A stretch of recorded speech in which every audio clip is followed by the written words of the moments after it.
super hard to see over all the vegetation and everything, but that's one of the salt pans.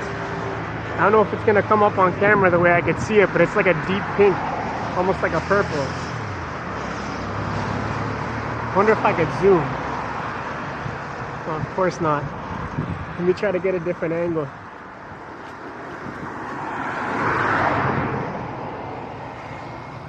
I'm sure I could get in there, but I'm not walking miles all the way around this fence.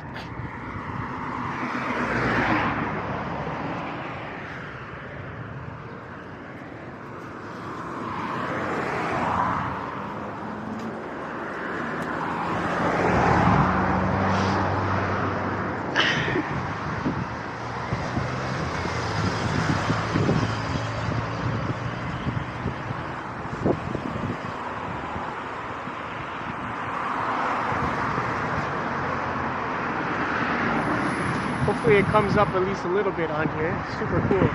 This is one of them. This is like where the salt flats start. It's like one salt pan, if you want to call it that, I guess.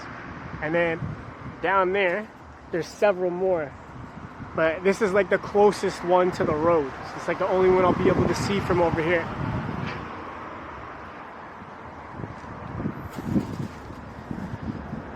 And I think that's what we're hiking next. If that's Devil's Saddle, I think we're going up there. I have to check my map. Yeah, so I was right. That is a Devil's Saddle that we're gonna hike. So we're gonna walk around this and then make our way up.